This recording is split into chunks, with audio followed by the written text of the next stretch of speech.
2004च्या लोकसभा निवडणुकांमध्ये ॲडव्होकेट बाळासाहेब आंबेडकर हे त्या ठिकाणी EVMच्या मशीनच्यामुळे हारले आणि 2004मध्ये ज्यावेळी त्यांचा पराभव झाला त्यावेळी बाळासाहेब आंबेडकरांना पत्रकारांनी प्रतिक्रिया विचारली की तुम्ही कशामुळे तुमचा पराभव झाला। त्यावेळी बाळासाहेब आंबेडकरांनी स्पष्टपणे उत्तर दिलं की माझा पराभव हा इथल्या मतदारांमुळे झाला नसून हा इलेक्ट्रॉनिक वोटिंग मशीन EVMमुळे झाला आहे याची मला खात्री।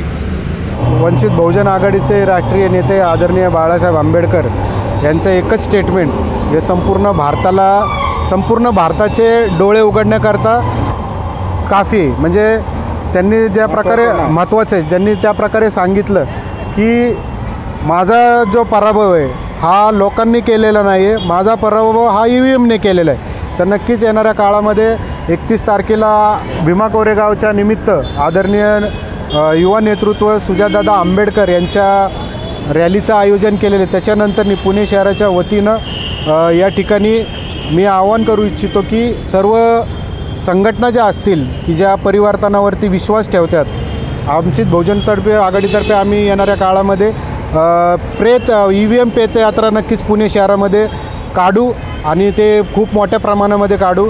EVM हटाव आणि देश बचाव अशी जी घोषणा असेल आणि ते EVMची प्रेत यात्रा आम्ही नक्कीच पुणे शहराच्या या शहरामधनं काढू। आणि EVM मशीन ही आपल्या लोकशाहीला घातकच आहे। आत्तापर्यंत झालेल्या इलेक्शनमध्ये पाहताना असं दिसून येतं की ही आपण निर्माण केलेलीच लोकशाहीतली EVM मशीन आहे, ही काँग्रेसपासून आलेली EVM मशीन आहे। तर भाजप ह्याला अगोदर विरोध केलेला आहे।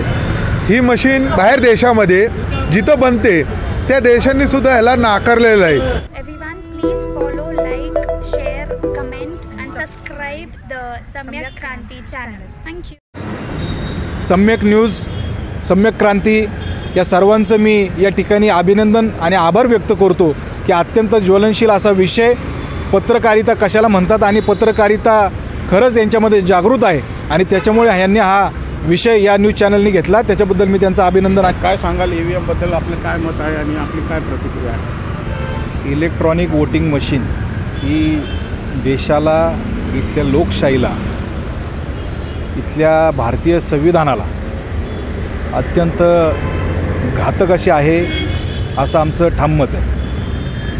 मागे 2004ला इलेक्ट्रॉनिक वोटिंग मशीनचा पहिल्यांदा वापर या देशामध्ये झाला आणि 2004च्या लोकसभा निवडणुकांमध्ये ॲडव्होकेट बाळासाहेब आंबेडकर हे त्या ठिकाणी EVMच्या मशीनच्यामुळे हारले। ज्यावेळी आदरणीय बाळासाहेब आंबेडकरांचा भारिप बहुजन महासंघाच्या याच्यावरती ते उभे राहिलेले होते आणि 2004मध्ये ज्यावेळी त्यांचा पराभव झाला त्यावेळी बाळासाहेब आंबेडकरांना पत्रकारांनी प्रतिक्रिया विचारली की तुम्ही कशामुळे तुमचा पराभव झाला। त्यावेळी बाळासाहेब आंबेडकरांनी स्पष्टपणे उत्तर दिलं की माझा पराभव हा इथल्या मतदारांमुळे झाला नसून हा इलेक्ट्रॉनिक वोटिंग मशीन EVMमुळे झाला आहे याची मला खात्री। आणि अशा पद्धतीने तिथून पुढच्या काळामध्ये काँग्रेसने EVMचा वापर केला, आता भारतीय जनता पार्टी EVMचा वापर करते, परंतु अमेरिकेसारखा प्रगतशील देश जो आपल्या पटीने भारताच्या कितीतरी पुढे आहे, हा इतका मोठा देशसुद्धा आज EVMवरती वोटिंग न घेता बॅलेट पेपरवरती निवडणुका घेतो आणि म्हणून भारतामध्ये सुद्धा बॅलेट पेपरवरतीच निवडणुका झाल्या पाहिजेत, त्या पारदर्शी असल्या पाहिजेत अशी आमची स्पष्ट भूमिका आहे। इलेक्शन कमिशनचं म्हणणं असं आहे की EVMसुद्धा खूप सेफ आणि सिक्युअर आहे आणि ज्याच्यामुळे पेपरचा जो उपद्व्याप आहे, ज्या बॅलेट पेपरला खूप सारा पेपर लागतो, तो त्या पेपरची बचत होते आणि निकाल लवकर लागतो असं त्यांचं म्हणणं आहे। तर यावर आपली काय प्रतिक्रिया? पेपरची बचत हा जो विषय आहे तर मला तरी वाटत नाही की या देशाचं जे बजेट आहे या बजेटमध्ये त्याला लागणारा जो काही हिस्सा आहे तो किती पर्सेंटेजमध्ये आहे, तो अगदी मायनर त्याच्यामध्ये असणार आहे, परंतु तेवढीसा पेपर वाचवण्यासाठी आपण अख्खा देशामधली जी निवडणूक प्रक्रिया आहे ही निवडणूक प्रक्रिया कुठेतरी त्याच्यामध्ये पारदर्शीपणा नाही आहे आणि संभ्रमाची अवस्था आहे, अशी परिस्थिती आहे. त्यामुळे मतदारांमध्ये जागृती करण्यासाठी किंवा मतदारांमध्ये पारदर्शीपणा एक विश्वास निर्माण करण्यासाठी या ठिकाणी बॅलेट पेपरवरच निवडणुका व्हाव्यात अशी आमची स्पष्ट भूमिका आहे. भाजपचं असं मत आहे की ज्या वेळेस विरोधक पडतं त्यावेळेसच तुम्हाला EVMचं खोटेपणा आठवतो, त्याच्या आधी हा खोटेपणा आठवत नाही. तर याबद्दल तुमची काय प्रतिक्रिया आहे? हे बघा कसं आहे की एखादी मॅच फिक्सिंग झाली आणि एखाद्या बॉलवरती एखादा खेळाडू जर आऊट होणार असेल, हे आधीच ठरलेलं असेल, तर त्याच्या अगोदर किंवा नंतरनं त्याच गोलंदाजाच्या बॉलवरती त्या ठिकाणी षटकारसुद्धा असू शकतो, ठरलेला असू शकतो. अशाच पद्धतीने आता जे काय 5 राज्याच्या निवडणुका झाल्या त्याच्यामध्ये सर्व एक्झिट पोल जे आहेत, जे काय पत्रकारांच्या चॅनलच्या माध्यमातून असतील किंवा जे काय सर्वे करणारे त्या ठिकाणी संस्था असतील, यांनी भारतीय जनता पार्टीच्या विरोधात त्या ठिकाणी जनमत असल्याचं जाहीर केलेलं होतं, दाखवलेलं होतं. परंतु असं असताना देखील त्या ठिकाणी भारतीय जनता पार्टीला 3 राज्यामध्ये घवघवीत यश मिळालेलं आहे. आणि उरला प्रश्न तेलंगणाचा, तर त्या ठिकाणी तेलंगणामध्ये भारतीय जनता पार्टी हरलेली नसून आमचं स्पष्ट मत आहे की त्या ठिकाणी त्यांनी BRSचा पराभव झाला आणि काँग्रेस त्या ठिकाणी निवडून आली. त्याच्यामुळे काही राज्य घ्यायची आणि कुठेतरी हा EVMवरती मोठं प्रश्नचिन्ह निर्माण अजून होऊ नये, संभ्रम निर्माण होऊ नये म्हणून काही राज्य सोडायची अशी सुद्धा रणनीती या ठिकाणी भारतीय जनता पार्टीची असू शकते, असं आमचं ठाम मत आहे. याच्यामध्ये 2019च्या ज्या काही लोकसभेच्या निवडणुका झाल्या त्यावेळी त्या निवडणुकांचे जे निकाल आले त्या निकालांमध्ये जे काय 48 लोकसभा मतदारसंघ आपले महाराष्ट्राचे आहेत, याच्यामध्ये त्या दिवशी निवडणुकांच्या दिवशी मतपेटीमध्ये बंद झालेलं मतदान आणि निकालांच्या दिवशी जे काही मतदान बाहेर आलं त्याच्यामध्ये तफावत असल्याचं त्या ठिकाणी जवळपास सगळ्याच मतदारसंघामध्ये त्या ठिकाणी निदर्शनास आलं. याच्यासाठी सर्वप्रथम भूमिका ही वंचित बहुजन आघाडीचे राष्ट्रीय अध्यक्ष सन्माननीय बाळासाहेब आंबेडकर आणि वंचित बहुजन आघाडीने घेतली. त्याचा चार्टच त्या ठिकाणी महाराष्ट्रासमोर जाहीर केला की झालेलं मतदान आणि काउंटिंग झालेलं मतदान याच्यामध्ये तफावत प्लस मायनस कशी काय असू शकते आणि या संदर्भात हायकोर्टामध्ये सर्वप्रथम पिटिशन दाखल करणारे हे वंचित बहुजन आघाडीचे राष्ट्रीय अध्यक्ष आदरणीय बाळासाहेब आंबेडकर आहेत. पुढची भूमिका आमचा विरोध हा कायम असणारच आहे. 2004ला सुद्धा आदरणीय बाळासाहेब आंबेडकरांनी त्याच्यावरती विरोध त्या ठिकाणी दर्शवलेला होता. 2014च्या नंतरनं ज्यावेळी EVMच्या माध्यमातून निवडणुका झाल्या आणि मोदी सरकार भारतीय जनता पार्टी सरकार या देशावरती आलं, केंद्रामध्ये सत्तेमध्ये आलं, त्याच्यानंतरसुद्धा जे महाराष्ट्रामध्ये आंदोलन EVMच्या विरोधात उभं राहिलं त्याच्यामध्ये सुद्धा आदरणीय बाळासाहेब आंबेडकरांचा मोठा सहभाग होता. त्याच्यानंतरनं 2019च्या निवडणुका झाल्यानंतरसुद्धा कोर्टामध्ये जाणारे आणि EVMच्या बाबत भूमिका घेणारे स्पष्टपणे हे आदरणीय बाळासाहेब आंबेडकर आणि वंचित बहुजन आघाडीचं आहे आणि हायकोर्टामध्ये त्या ठिकाणी बाळासाहेब आंबेडकर कायदेशीर लढाई EVMच्या बाबतीत लढत आहे. धन्यवाद. जय भीम, जय संविधान. सम्यक क्रांती चॅनलमध्ये आपले सहर्ष स्वागत आहे. आज आपण या ठिकाणी पुण्यातील डॉक्टर बाबासाहेब आंबेडकर यांच्या पुतळ्याजवळ आहोत आणि आपल्यासोबत वंचित बहुजन आघाडीचे महासचिव माननीय सुनील धेंडे आपल्यासोबत आहेत. आणि आजचा जो विषय आहे तो विषय आहे EVM मशीनचा विषय आहे. सध्या कलेक्टर ऑफिस पुणे या ठिकाणी EVM मशीनचा प्रचार केला जातो आहे. EVM मशीन किती चांगलं आहे हे समजावण्यात येतं आहे. EVM मशीन किती सुरक्षित आहे याविषयी जागरूकता मोहीम कलेक्टर ऑफिसमध्ये चालू आहे आणि आपण बघतो आहे संपूर्ण देशामध्ये गदारोळ आहे की EVM मशीन हे फ्रॉड मशीन आहे. EVM मशीनच्याबद्दल संदेह आहे. EVM मशीन हे चुकीचे आउटपुट देते. EVM मशीन हे ऑपरेट केलं जाते. त्यातले मतं परिवर्तित होत आहेत. मतं दुसऱ्याला जातात. कोणाला तरी एकाला मत दिलं तर ते BJPला जातं आहे, कोणाला तरी एकाला मत दिलं तर ते काँग्रेसला जातं आहे. या देशावर काँग्रेस आणि BJPची सत्ता अनेक वर्ष आहे. EVM मशीनचा जो खरेपणा आहे तो खरेपणा नक्की काय आहे हे आपण लोकांच्या प्रतिक्रियेतून जाणून घेत आहोत. आणि आपणा सर्वांना माहिती आहे की बॅलेट पेपर आधी होते आणि आता EVM मशीन आलेलं आहे. तर लोकशाहीबद्दल आपल्या देशात जी डेमोक्रेसी आहे, जगातली सर्वात मोठी डेमोक्रेसी आहे आणि या डेमोक्रेसीला टिकवण्यासाठी EVM मशीनचा वापर केला जातो आहे. बॅलेट पेपरचा वापर केला जातो आहे. EVM मशीनचा वापर केला पाहिजे का बॅलेट पेपरचा वापर केला पाहिजे ही प्रतिक्रिया आपण सर्वांकडनं घेत आहोत. आपल्यासोबत सुनील देंडीजी आहेत. जय भीम. जय भीम. काय सांगाल ई व्ही एमबद्दल संभ्रम निर्माण आहे. ई व्ही एम लोकांना नको आहे असं म्हटलं जातं, परंतु खूप मोठा असा वर्गसुद्धा आहे जो सत्तेतला आहे. त्यांना असं वाटतं की ई व्ही एम मशीन हे अत्यंत सुरक्षित आहे. आपलं काय मत आहे? लोकशाहीचं हे सगळ्यात प्रभावी यंत्र आहे. लोकशाहीला कुठल्याही प्रकारे यातून धोका निर्माण होऊ नये, लोकशाही टिकली पाहिजे. आपलं काय मत आहे? सर्वप्रथम वंचित बहुजन आघाडी यांच्या वतीनं आपण केलेल्या पत्रकारितेचं या ठिकाणी स्वागत करतो.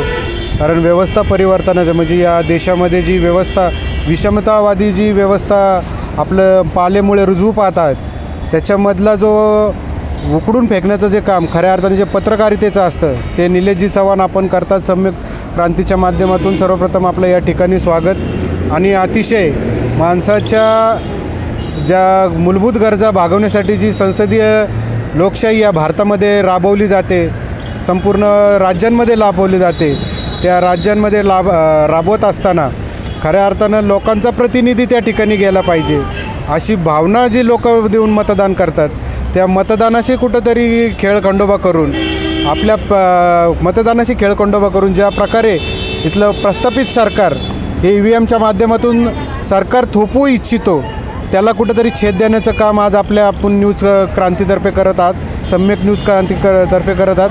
त्याबद्दल प्रथमतः तुमचं मनपूर्वक आभार. या ठिकाणी सांगायचं झालं तर आत्ताच आदरणीय नेते बाळासाहेब आंबेडकरांनी मागच्या एक आठवड्यापूर्वी स्टेटमेंट केलं की मला लोकांनी हरवलं नाही तर मला ई व्ही एम मशीनने हरवलं. म्हणजे एकंदरीत हे जे स्टेटमेंट आहे हे स्टेटमेंट त्या ई व्ही एमची गांभीर्य किती आहे आणि किती पोकळपणा आहे त्याच्यामधलं ते सिद्ध करतं आहे. लोकांनी या बाबतीत जागृत होऊन मध्यंतरी बॅलेट पेपरची त्याच्याबद्दल व्ही व्ही पॅटची त्यांच्याबरोबर मागणी केली होती. ती व्ही व्ही पॅट देखील सरकारला पुरवते आले नाही. आता ज्या इलेक्शन झाल्यात मिळालेल्या माहितीनुसार सूत्रांच्या माहितीनुसार तुमच्या भाषेत बोलायचं झालं तर व्ही व्ही पॅट ज्या होत्या त्या व्ही व्ही पॅट देखील लोकांना म्हणजे निकाल जे लागलेले आहेत ते व्ही व्ही पॅट न मोजता म्हणजे या ठिकाणी त्यांनी निकाल देऊन टाकलेला आहे. एकंदरीत ई व्ही एम मशीन ज्याप्रमाणे आत्ताच भारताने जी गौरवास्पद कामगिरी केली त्याच्यामध्ये चांद्रयान मंगळावरती पोचवण्यात आलं. ते मंगळयानामध्ये कोण नसताना खालील मशीनीतर्फे ऑपरेट करण्यात आलं होतं आणि हे ऑपरेट करत असताना मंगळयान जर का चंद्रावर जाऊ शकतं मशीनीद्वारे हे तर ई व्ही एम आहे म्हणजे इलेक्ट्रॉनिक मशीन त्याला देखील खालनं ऑपरेट करता येऊ शकत नाही का? तर नक्कीच येऊ शकतं. आज जपानसारखा इलेक्ट्रॉनिक ज्या देशामधला म्हणजे ज्याला आपण म्हणू की ज्याचं जो 2050मध्ये जगतो आहे आणि इलेक्ट्रॉनिकच्या बाबतीमध्ये सर्वात ॲडव्हान्स ज्याचं नाव जपानचं नाव म्हणून घेतलं जातं अशा जपानने देखील बॅलेट पेपरवरती त्या ठिकाणी इलेक्शन होतात. जी प्रगत राष्ट्र आहेत अमेरिकेसारख्या देशामध्ये देखील बॅलेट पेपरवरती घेतलं जातं बॅलेट पेपरवरती मतदान घेतलं जातं. त्या ठिकाणी भारतासारख्या देशांनी ई व्ही एमचा अट्टहास का करावा ह्याच्यामध्ये कुठंतरी शंका आणि संशय निर्माण होतो आहे असं आम्हाला स्पष्टपणे जाणवतं आहे. आणि दुसरी गोष्ट सांगायचं झालं तर वंचित बहुजन आघाडीचे राष्ट्रीय नेते आदरणीय बाळासाहेब आंबेडकरांनी यांनी तर वेळोवेळी ई व्ही एमच्या बाबतीत भांडाफोड केलेलाच आहे. दुसरी गोष्ट आणखीन एक आश्चर्याची बाब ही म्हणता येईल की ज्या काँग्रेसने ई व्ही एमचे मशीन आणलं ते काँग्रेस देखील या बाबतीला ई व्ही एमच्या बाबतीला कुठलीच म्हणजे त्यांचे प्रमुख जे पदाधिकारी आहेत जे राष्ट्रीय नेते आहेत ते ई व्ही एमच्या बाबतीत का आपलं मतच व्यक्त करत नाही. मग त्यांची देखील फूस आहे काय बाबतीतल्या ई व्ही एमच्या बाबतीला असा आम्हाला संशय निर्माण होतो. कारण काँग्रेसच्या कार्यकाळामध्ये आलेली ही ई व्ही एम म्हणजे काँग्रेस आणि बी जे पी मला वाटतं या दोघांनी आपल्या आपल्यामध्ये हे राज्य कसं चालवायचं किंवा देश कसं चालवायचं हे आपसा त्यांच्यामध्ये काहीतरी करार झालेला दिसतोय. छुपा अजेंडा असावा की काँग्रेसने एवढी वर्ष म्हणजे आता 15 वर्ष झाली 15 वर्ष काँग्रेसने राज्य केलं या भारतावरती म्हणजे 14च्या अगोदर त्याच्या अगोदर 15 वर्षा अगोदर बी जे पी होतं परत काँग्रेस आलं काँग्रेसने 15 वर्ष काढली आता 10 वर्ष बी जे पीची झालेली आहेत. अजून एक टर्म मग 2024 इलेक्शन बी जे पीच्या ताब्यात द्यायचे आणि बी जे पीच्या ताब्यात दिल्यानंतर परत काँग्रेसनी काहीतरी असं हे जे काही चक्र चालू दिसतं हे सगळं संशयास्पद आहे. लोकांना फसवणुकीच्या माध्यमातून लोकांना म्हणजे ज्या प्रकारे वोटिंग मशीनच्या माध्यमातून स्वतःच्या एक प्रकारे हुकुमशाही जी काँग्रेसनी अलिखित हुकुमशाही केली, भाजप ती जाहीररित्या करते.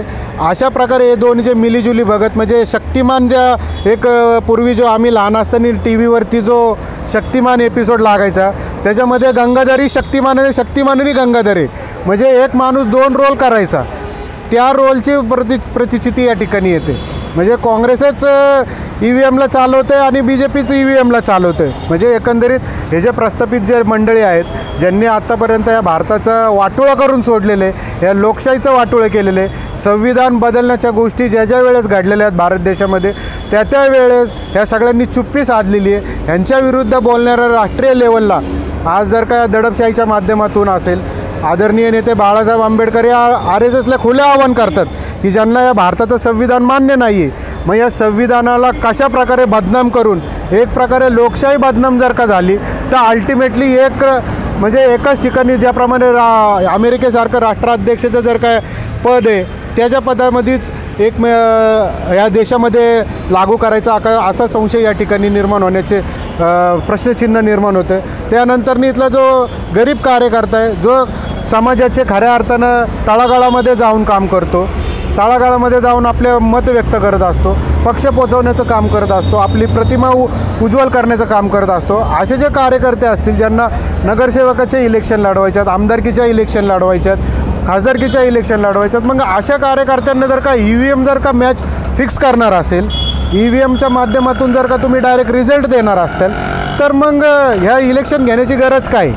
तुम्हाला जर का एकदाच तुम्ही डिक्लेअर करून टाका की इथं या देशामध्ये आम्हाला काहीच मान्य नाही, मग त्याच्या विरोधामध्ये आम्हाला काय पावलं उचलायची ते आम्ही उचलू. एक प्रकारे जे फसवणुकीच्या EVMच्या माध्यमातून जे राजकारण चालू आहे, फसवेगिरीचं जे राजकारण चालू आहे ते ताबडतोब या ठिकाणी बंद करावं. आणि खास करून मी आदरणीय नेते बाळासाहेब आंबेडकर यांच्या माध्यमातून आदरणीय बाळासाहेब आंबेडकरांनी ज्या संपूर्ण ज्यावेळेस आदरणीय नेते बाळासाहेब आंबेडकर बोलतात त्यावेळेस संपूर्ण देशाचं लक्ष त्यांच्या विधानाकडे लागलेलं असतं. जी विधानं केलेली आहेत काँग्रेसच्या नेत्यांनी त्या बाबतीत त्या विधानाचा गांभीर्याने विचार करावा. त्याच्यामधलं एक प्रामुख्याने EVMसुद्धा हा विषय. तर प्रामुख्याने जे कोण त्यांचे प्रतिनिधी असतील, प्रमुख जे नॅशनल लेवलला काम करत आहेत त्यांनी देखील या गोष्टीमध्ये लक्ष घालून ज्या प्रकारे EVMच्या माध्यमातून या ठिकाणी लोकशाहीची गळचेपी होती, सर्वसामान्यांची गळचेपी होती, ती गळचेपी थांबवण्याचा प्रयत्न करावा, नवे यशस्वी प्रयत्न करावा आणि आदरणीय बाळासाहेब आंबेडकरांच्या मागणीला हाकला हात देऊन या देशामधलं संविधान टिकवण्याची गोष्ट करावी आणि EVMला कुठलाही थारा न देता त्या बॅलेट पेपरवरतीच निवडणुका घेण्यात यावा एवढं या ठिकाणी मत व्यक्त करतो. बॅलेट पेपरवर निवडणुका घेतल्यानंतर पेपरचा खूप उपद्व्याप होतो आणि पेपर खूप प्रमाणात लागतो, ज्याच्यामुळे निसर्गाची हानी होती आहे असं म्हटलं जातं आहे. तर त्याबद्दल तुमचं काय मत आहे? दुसरं त्यांचं म्हणणं असं आहे की इलेक्ट्रॉनिक EVMच्या माध्यमातून रिझल्टसुद्धा लवकर लागतात, तर यावर आपली काय प्रतिक्रिया? पर्यावरणाचा लोक एवढा विचार करतात त्याबद्दल त्यांचं हा विषय जो असेल तो स्वागतार्ह आहे. परंतु पर्यावरणाचा विचार करत असताना आज हे मोबाईलचे एवढे टावर जर तुम्ही पाहिले असेल त्याच्यामधनं निघणारं जे रेडिएशन आहे ते EVMपेक्षा तर कमी प्रकरणामध्ये असेल. कारण आज आपण पाहिलं तर या मोबाईलमुळं काय आलं, टावरमुळं अनेक जीवजंतूचा नायनाट झालेले आहेत, अनेक पक्षी देखील नाहीसे पावलेले आहेत. याने निसर्गाचा समतोल बिघडलेलाच आहे ना. परंतु मानवी मूल्य ज्या माध्यमातून जपली जातात, मानवी मूल्याच्या माध्यमातून लोकशाही जी जपली जाते, त्या मानवी मूल्याच्या ह्याच्यासाठी थोडाफार म्हणजे ज्याला काय म्हणू की मला नाही वाटत की हे जे ह्यांचा हा जो दावा आहे हा दावा कुठेही तर्कशुद्ध आहे. परंतु जर का तर्काला अनुसरून जर का या गोष्टी करत असतील तर त्याच्यामध्ये अनेक कोळसा खाणीच्या यांनी बऱ्याचशा गोष्टी आहेत की निसर्गाची हानी कुठं केलेली आहे. मी आता हा चर्चेचा दुसरा मुद्दा आहे. बिल्डर लोकांना त्यांनी खूप मोठ्या प्रमाणात अशा जमिनी दिलेल्या आहेत की तिथं कन्स्ट्रक्शन झालेलं आहे आणि झाडं तोडलेले आहे, डोंगर तोडलेले आहेत. दुसरं म्हणजे त्यांनी काय केलेलं आहे की म्हणजे हे जे कारण दिलेलं आहे बॅलेट पेपरचं ते काही लोकशाहीपेक्षा मोठं आहे का? की बरोबर जर का तुम्ही पेपरचं हवाला देताय तर तुम्ही काय लोकशाहीचं खच्चीकरण करणार का EVMच्या माध्यमातून? आणि बॅलेट पेपर मुळात तुम्ही काय लोकशाहीचं खच्चीकरण करणं का हा सुद्धा विषय आहे. बरोबर आहे. हा एक आपला चर्चेला घेऊ जाऊ पर्यावरणाचा विषय आला तर त्याच्यामध्ये अनेक मुद्दे आणि हे सरकार उघडं पडेल त्या बाबतीत. महापालिकेपासून तर फार संसदेपर्यंत जे खाणींचे विषय आपल्या डोळ्यासमोर आवा असून उभे. तुम्ही नागपूर विदर्भामध्ये जर गेला तर तिथं जे खाणी आहेत तिथं ज्या प्रकारे यांनी निसर्गाचा ऱ्हास केलेला आहे तो वेगळा विषय. परंतु ज्या मूल्य तपासत असताना जे लोकशाही सांभाळत असताना ज्या गोष्टीचा एक ज्याला विचार मांडत असताना तो तर्कशुद्ध असला पाहिजे. पेपरच्या नावाखाली तुम्ही आणि त्याला आणखी दुसरा पर्याय निघू शकतो. म्हणजे एक प्रकारे असं आहे की पेपरचा हवाला देऊन ती लोकशाहीची हत्या करण्याचा प्रयत्न आहे का? अगदी असंच म्हणता येईल. कारण पेपरच्या व्यतिरिक्त आणखीन यांनी असं म्हणता येणार नाही की कुठल्या ज्याच्यामध्ये तुम्ही पर्यावरणाचा ऱ्हास करत नाही. आज या ठिकाणी तुम्ही आपल्या बाजूला जावा, मुळामुठा नदी आहे. त्या मुळामुठा नदीचे का आलेत, नद्यांचे का आलेत, इथलेच नाही तर संपूर्ण भारतातल्या नद्यांचे का आलेत. त्यावेळेस पर्यावरण कुठं जातं? म्हणजे हा जो सगळं सरकार असक्षम आहे, जे पर्यावरणाचा ऱ्हास असेल किंवा सगळ्या गोष्टीचा ऱ्हास करण्याचा असक्षम आहे. हा विषय या बॅलेटच्या पेपरच्या माध्यमातून त्यांनी जो तर्क देतात आहे हा म्हणजे तर्कसंगत नसून उगाच काहीतरी नावाला EVM मशीनच यांच्या लोकांच्या मनावर थोपवायची आणि लोकांनी आम्ही म्हणाल लोक एक प्रकारे सांगायचं लोकांनी लोकांसाठी चालवलं राज्य आणि जनता जनार्दन म्हणून त्यांनाकडे बघे जायचं. आणि त्याच जनता जनार्दनवरती जो मतदार राजा आहे आज त्या राजाची परिस्थिती इथं भिकारी म्हणून करून ठेवलेली आहे. हम करे सो कायदा अशी जी गत इथल्या प्रस्थापितांनी म्हणजे जी मांडलेली त्या माध्यमातून लोकशाहीची गळचेपीच होत आहे. अनेक या ठिकाणी प्रश्न बोलण्यासारखे आहेत. परंतु आज आपण जो मुद्दा घेतलेला आहे तो मुद्दा अगदी रास्त आहे. EVM या भारतामधनं हद्दपार झाली पाहिजे. कारण त्याच्या बाबतीमध्ये अनेक गोष्टी ज्या आहेत, अनेक जे मुद्दे आहेत त्या EVMच्या माध्यमातून लोकशाहीची गळचेपी होती. त्याच्यामुळे लोकशाहीचा खून न होऊ यासाठी बॅलेट पेपरवरतीच मतदान घ्यावं अशी आमची ठामपणे मागणी आहे. पुढची काय तुमची EVMच्या विरोधात पुढची काय भूमिका आहे का? याबद्दल घेतली पाहिजे का तुम्ही पक्षांच्या वरिष्ठापर्यंत किंवा बाळासाहेबांपर्यंत असं काय आवाहन कराल की किंवा विनंती कराल का की जेणेकरून EVMवरती पुढचं जे काय प्रक्रिया आहे किंवा कृती कार्यक्रम आहे ते ठरवावा? नक्कीच. वंचित बहुजन आघाडीचे राष्ट्रीय नेते आदरणीय बाळासाहेब आंबेडकर यांचं एकच स्टेटमेंट जे संपूर्ण भारताचे डोळे उघडण्याकरता काफी. म्हणजे त्यांनी ज्या प्रकारे महत्त्वाचं आहे ज्यांनी त्या प्रकारे सांगितलं की माझा जो पराभव आहे हा लोकांनी केलेला नाही आहे, माझा पराभव हा EVMने केलेला आहे. तर नक्कीच येणाऱ्या काळामध्ये 31 तारखेला भीमा कोरेगावच्या निमित्त आदरणीय युवा नेतृत्व सुजातदादा आंबेडकर यांच्या रॅलीचं आयोजन केलेलं आहे. त्याच्यानंतर पुणे शहराच्या वतीनं या ठिकाणी मी आवाहन करू इच्छितो की सर्व संघटना ज्या असतील की ज्या परिवर्तनावरती विश्वास ठेवतात, वंचित बहुजनतर्फे आघाडीतर्फे आम्ही येणाऱ्या काळामध्ये EVM प्रेत यात्रा नक्कीच पुणे शहरामध्ये काढू आणि ते खूप मोठ्या प्रमाणामध्ये काढू. EVM हटाव आणि देश बचाव अशी जी घोषणा असेल आणि ते EVMची प्रेत यात्रा आम्ही नक्कीच पुणे शहराच्या या शहरामधनं काढू. आणि याच्यामध्ये सर्व संघटनांनी ज्यांच्या परिवर्तनावरती विश्वास आहे, ज्यांना या भारतामध्ये समता प्रस्थापित करायची अशा सर्व आंबेडकरी चळवळीतील संघटना असतील वंचित बहुजन आघाडीतर्फे आवाहन करू इच्छितो. वंचित बहुजन आघाडीचे तर पदाधिकारी कार्यकर्ते हे मोठ्या प्रमाणात असतीलच, परंतु या प्रेत यात्रेमध्ये त्यांनी सहभागी व्हावं अशी या ठिकाणी त्यांना आवाहन करून EVM हटाव आणि देश बचाव या स्लोगनखाली आपण काम करावं एवढंच या आपल्या माध्यमातून सर्वांना पुणे शहरातील पुणे शहरच नव्हे तर महाराष्ट्र असेल याच्यामध्ये तुमचा चॅनल ज्या ठिकाणी पोचतो आहे संपूर्ण भारत असेल एवढं आवाहन मी नक्कीच करू इच्छितो. धन्यवाद धेंडेजी. आपण जे काही प्रतिक्रिया दिल्या ते अतिशय मौलाचे आहेत आणि आमचे जे प्रेक्षक आहेत जो हा कार्यक्रम बघत आहेत त्यांना अशी विनंती आहे की आपण जी काही चर्चा करतो आहे त्या चर्चेतून काही उणिवा राहू शकतात. तर ज्या काय उणिवा असतील किंवा आम्ही चर्चा करत असताना आमच्याकडून काही चूक झाली असेल तर कृपया कमेंटच्या माध्यमातून प्रतिक्रियेच्या माध्यमातून ही चूक नक्की निदर्शनास आणून द्यावी किंवा आपलं जे काय मत आहे EVMच्या बाबतीत चांगलं असेल वाईट असेल ते कृपया नक्की नोंदवा आणि या चॅनलला सबस्क्राईब करा, या व्हिडिओला जास्तीत जास्त शेअर करा कमेंट करा, लाईक करा आणि आपल्या पुढच्या व्हिडिओमध्ये आपल्याला कोणता विषय हवा, कोणत्या विषयावरती जास्तीत जास्त आपण ऐकू इच्छिता, त्या विषयाला आपण महत्त्व देता, ते विषय नक्की लिहिण्यास विसरू नका. धन्यवाद. जय भीम, जय शिवराय, जय संविधान. आपण सम्यक क्रांती चॅनल, सम्यक न्यूज टाईम मराठी, आम्ही या चॅनलतर्फे लोकशाहीचं जे सर्वात मोठं यंत्र आहे लोकशाहीला राबवणारं, ते म्हणजे EVM मशीन. या EVM मशीनबद्दल लोकांच्या प्रतिक्रिया घेत आहोत. 2004पासून EVM मशीन या भारतामध्ये अंमलात आणलेलं आहे. त्या माध्यमातून निवडणुका होत आहे. बटन दाबलं की त्या व्यक्तीला मत जातं, असं इलेक्शन कमिशनचा दावा आहे, EVMचा दावा आहे. परंतु हा दावा किती खरा किती खोटा हे जनतेच्या माध्यमातून आपण या ठिकाणी आपल्या चॅनलच्या माध्यमातून मांडत आहोत.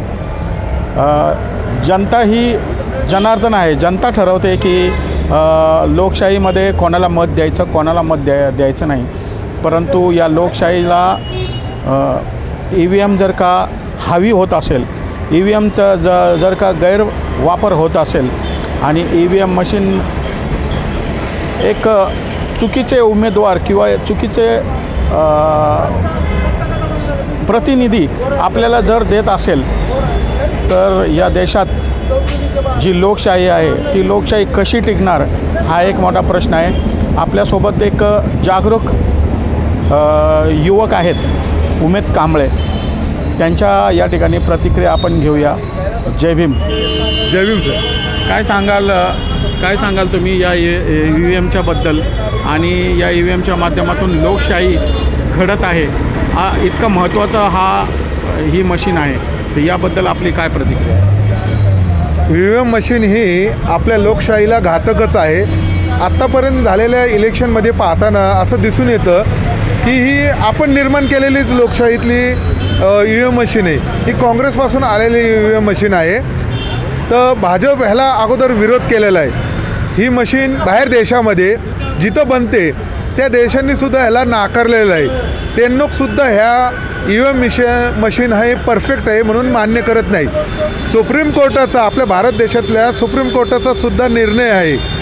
तुम्ही जनतेने, भारतीय जनतेने ह्याचा पाठपुरावा करावा. गुगलवर सर्च करावं किंवा भारतीय सरकारच्या इलेक्शन कमिशनवर त्याच्यावर सर्च करावं की सुप्रीम कोर्टाचा सुद्धा ह्याचा निर्णय. त्यात नारायण स्वामी जे भाजपचे खासदार होते, रामप्रसाद शर्मा दिल्लीतले, ह्यांनीसुद्धा EVM मशीनसुद्धा विरोधात सुप्रीम कोर्टात गेलेले. EVM हा आपला धोका कसा ओळखायचा आहे, तर EVM मशीन बाहेर देशातले करत नसून आपला भारत देश EVM मशीनवरच जोर देतं. बॅलेट पेपरवर घेऊ शकत नाही. मग ते काँग्रेस असू, राज्य असताना किंवा आत्ता BJPचं सरकार असेल, ह्या BJP सरकारनेच ह्याला नाकारलेलं आहे. परंतु आता BJP सरकारच ह्याला घेऊ शकत नाही. केंद्र असू या राज्य सरकार असू, स्थानिक संस्था असू. आज बघा, तुम्ही आपला विश्वास नसेल तर तुम्ही सुप्रीम कोर्टाचा निर्णय बघा. सुप्रीम कोर्टाने सुद्धा निवडणूक आयुक्तांनी ज्या वेळेस निवडणूक कुरेशी साहेब असू काय अगोदरचे, त्या कमिशनरनी सुद्धा सांगितलं की EVM हे परफेक्ट नाही आहे. परफेक्ट याचा अर्थ की आपण दिलेलं मत हे आपल्यालाच मिळते हे आपल्याला दिसत नाही किंवा ह्याचं आपल्याला अवलोकन पण होत नाही. लोकशाहीत कसं असतं, जे मतं दिलेलं असतं ते आपल्याला कळतं आपण दिलं आहे. VVPAT लावला, VVPATमध्ये काय आहे की निवडून येणारा हा जे VVPATमध्ये पर्चीची गिनती केली जात नाही. का करत नाही ते निवडणूक आयुक्त म्हणतो हे वेळ लागतो. आता इलेक्शन झाल्यानंतर किती लगेच काय दुसऱ्या दिवशीच होतं का आपलं वोटिंग? नाही, कित्येक दिवसांनी होतं. काय दिवशी 15 दिवस, 4 दिवस, 10 दिवस अशानंतर होतं. त्यात घोटाळा होऊ शकत नाही का? होतो, कारण आपणच त्याला बनवलेलं असतं. उमेदवारचं नाव, त्याचं चिन्ह हे सगळं आपण लिहिलेलं असतं. म्हणजे आपणच बनवतो ना, त्याच्यात सगळं फीड करतो. तर त्याला कसं फीड करतात? लोकशाहीला घातक कसं आहे तर आपण दिलेलं आपलं मत आपल्याला कळलं पाहिजे. ते आपल्याला कळतच नाही. कित्येक वेळेस भारतात किंवा आपल्या महाराष्ट्रात लातूरमध्ये पण जेव्हा विलासराव देशमुखसुद्धा मुख्यमंत्री होते त्याच्यानंतरसुद्धा तिथं पण पकडलं गेलं. हे कसं होतं तर VVPATमधनं आपलं मत आपल्याला दिसत नाही. आपण दिलेलं बॅलेट पेपरवर आपल्याला कळतं की आपण दिलं आहे, पण हे गिनती बी नाही करत. आणि ह्याच्यात निवडणूक आयुक्तांनी एक चेकमेट पण दिलं आहे बघा. जो निवडून येतो ना तो निवडून आलेल्यानंतर ऑब्जेक्शन घेणारा असेल तो फक्त सेकंड जो आलेला असतो ना तो घेतो. तर सेकंड कोण येतं, कोणता पक्ष असतो, लार्ज पक्ष म्हटलं तर काँग्रेस असतो की जो सेकंड आला आहे तो ऑब्जेक्शन घेत नाही. जिथं काँग्रेस येतं तिकडं BJP सेकंड असतं ते घेत नाही. म्हणजे तिसरा, चौथा, पाचवा जो उमेदवारीला अर्ज भरलेले असतात ह्या इलेक्शन त्यांना अधिकार नाही आहे की ऑब्जेक्शन घ्यायचं सेकंडवाला, आणि तो घेत नाही. म्हणजे ही मिलीभगतच दिसते, तुम किंवा हम. मग बाकीचा बहुजन समाज हा निवडून येत नाही. गरिबीने करायचं काय. आणि राहिला प्रश्न काही जाग्यावर आपण म्हणतो की निवडून इथं कसं आलं तिकडं कसं आलं. अहो विचार करण्याची पण एक गोष्ट आहे. काही जाग्यावर इलेक्शन कमिशनला काही राज्यात दुसऱ्याचं पक्षाचं सरकार आलेलं दाखवतात की जेणेकरून आपलं जे म्हणजे EVM मशीनवर ऑब्जेक्शन नाही घ्यावं म्हणून काय जागेवर आलेले दाखवतात. म्हणजे सेकंड लार्जेस्ट पार्टी आलेले दुसरे की त्यांना अनुसरून की म्हणजे लोकांना काय भ्रम होतं तिथं कसं आलं. पण ते कसं एक सकट सगळीकडं नाही ना दाखवू शकत सत्ता हातात असल्यामुळं. तर ह्यांचं हे गुपित त्यांनाच माहिती आहे. आज EVM मशीनचा आपल्या लोकशाहीला धोका आहे. आमचं एवढंच म्हणणं आहे की बॅलेट पेपरवर तुम्ही इलेक्शन घ्यावं आणि ह्याच्या विरोधी पक्षसुद्धा गप्प आहे. ही एक मोठी विचार करण्याची गोष्ट आहे. कारण बघा बॅलेट पेपरवर आपण मतदान देतो आपल्याला कळलं पाहिजे ना मी कुणाला मतदान दिलं हे कळतच नाही. तर आणि विशेष म्हणजे आपण सर्च करा बाहेरच्या देशात जिथं बनतं मशीन ते देशांनी नाकारले प्रगत देशांनी. मग भारतच ह्याला का पाहिजेच म्हणतं, EVM मशीनला का नाकारत नाही. जी सत्तेत येतं ते तर नाकारत नाही आणि जे विरोधी पक्ष आहे ते तुरळक लोकच बोलतात. आता ह्याच्यात काय गोडगंबल आहे हे निवडणूक आयुक्तालाच माहिती. निवडणूक आयुक्तसुद्धा हात वर करतं कारण त्यांनासुद्धा ह्याचं 100% खरं हे मान्य करत नाही. सुप्रीम कोर्टाचा निर्णय तुम्ही निवडणूक आयोग हे जे आहे ते स्वतंत्रपणे काम करतं का, त्यांच्यावर कोणाचाही दबाव नाही आहे असं तुम्हाला वाटतं का की स्वतंत्रपणे काम करतं आहे, त्यांच्यावर सरकारचा, मंत्र्यांचा किंवा सत्ताधारी पक्षाचा किंवा अन्य कोणाचा दबाव होऊच शकत नाही असं आहे का? नाही आहे. आम्ही भारतीय नागरिक विचारपूर्वक एक सांगतो की आम्हाला एक स्वातंत्र्य बोलण्याचं त्या हिशोबाने सांगतो की निवडणूक आयुक्त सध्या 3 सेशननंतर असा निवडणूक आयुक्त दिसत नाही की जे परफेक्ट काम करते कायद्याला धरून संविधानाला धरून. निवडणूक आयुक्त हे सरकारच्या दबावाखाली मंत्र्यांच्या दबावाखालीच काम करते असं दिसून येते. निवडणूक आयुक्त भले एक संस्था सरकारी असतानासुद्धा ती एक पर्टिक्युलर सरकारच्या माध्यमातून काम करतं असं आपल्याला दिसतंय. एक प्रकारे आपल्या भारतात अदृश्य हुकुमशाही लागू दिसते. अदृश्य मै बोले सो कायदा हे दिसते. आता आपण साधं महाराष्ट्राचं गणित घेतलं तर आपलं सरकार जे असंविधानिक दिसतंय. कारण बघा ना निवडणूक आयुक्त काही बी करते. आता नार्वेकर साहेब बी जनतेला दिसतंय ना कोण खरं कोण खोटं आहे. परंतु काय खरं तर ही मूठमाती लोकशाहीला मूठमाती देण्याचं काम चालू आहे हे मनुवादीचं. मग आता हे मनुवादी पक्ष आपल्या संविधानाला मूठमाती देते. येणारा काळ ही हुकुमशाहीकडे चाललेलं दिसतंय. सत्ताधारी असं म्हणतात की जेव्हा तुम्ही हारता तेव्हा तुम्ही EVM मशीनला नावं ठेवता आणि जेव्हा तुम्ही जिंकता तेव्हा EVM मशीनला नावं ठेवत नाही. यावर तुमचं काय म्हणतं? जिथं त्यांना वाटतं की इथला उमेदवार त्यांचा सर्वे होतो इथल्या उमेदवाराला निवडून येऊ शकतो ते असे उमेदवार आल्यानंतर ते गप बसतात ना. ते आलेले असतात पण सरकारला बी दाखवायचं EVM मशीन निवडणूक आयुक्ताला की काय जाग्यावर निवडून येतात ते पर्सेंटेज कमी होतात आणि काय जाग्यावर सरसकट ते एकाच पक्षाला निवडून आणून नाही ना दाखवू शकत.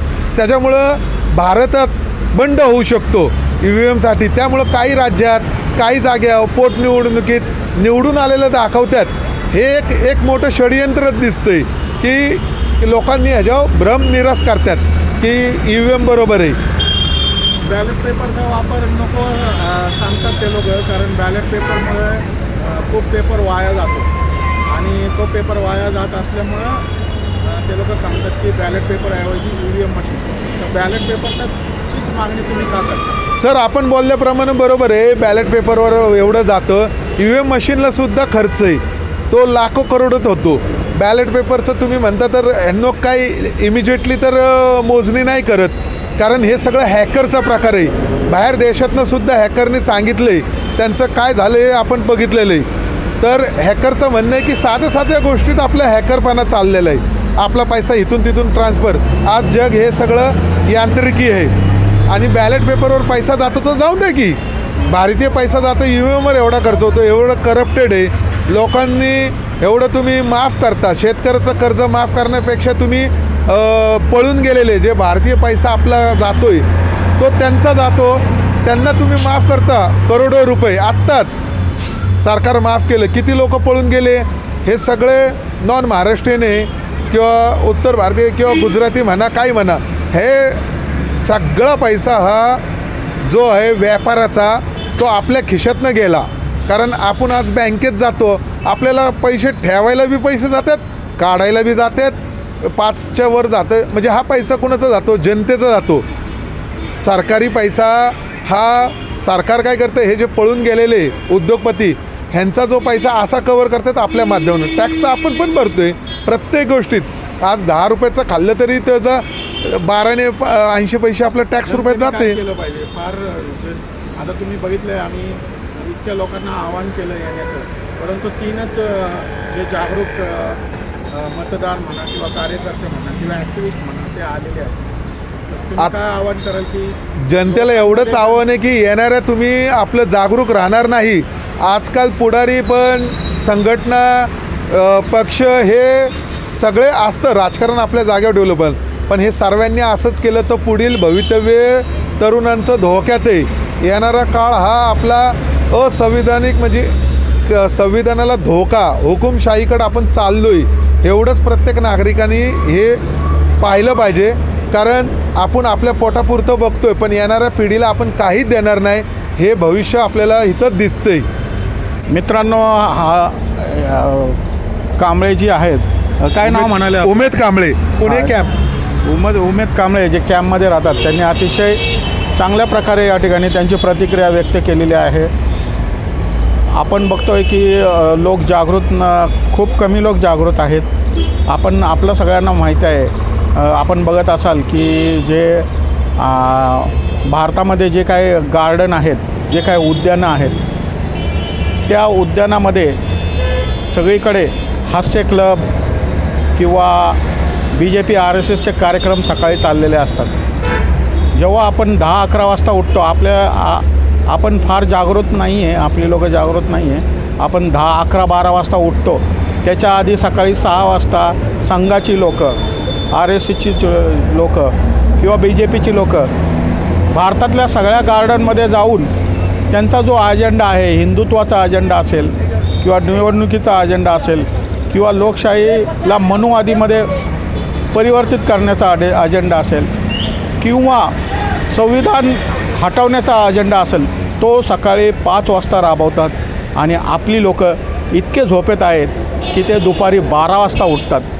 तर मला तुम्हाला हेच सांगायचं आहे या चॅनलच्या माध्यमातून की जेव्हा तुम्ही उठता त्याच्या कितीतरी अगोदर तुमचं जे मत आहे, तुमचा जो भेजा आहे, तुमचे जे विचार आहेत, त्या विचारांना भाजप आणि RSS हे सकाळी पहाटे 5 वाजता गाठण्याचं काम करत आहे. तर तुम्ही जागलं पाहिजे, तुम्ही उठलं पाहिजे, तुम्ही कामाला लागलं पाहिजे. आणि जर का तुम्ही जागला नाही आणि झोपला नाही तर तुमच्या कमरेला मटकं आणि कमरेला झाडू हे निश्चितच येणाऱ्या काळामध्ये असणार. ही लोकशाही संपवण्यासाठी विरोधकपेक्षा तुम्ही सगळ्यात जास्त जबाबदार असता. बरोबर, हे मी या ठिकाणी सांगू इच्छितो. तर तुम्हाला विनंती आहे की जास्तीत जास्त या मुद्द्याचा विचार करा, या EVMला हटवण्यासाठी प्रयत्न करा, जेणेकरून जी लोकशाही आहे ही लोकशाही वाचली पाहिजे, ही लोकशाही मजबूत झाली पाहिजे. या लोकशाहीला कुणीही कंट्रोल करता कामा नये, कुणीही या लोकशाहीची थट्टा करता कामा नये. कारण बाबासाहेबांनी आपल्याला ही लोकशाही जी दिलेली आहे ती त्यांची जी लेकरं आहेत त्या लेकरांचा बळी गेलेला आहे.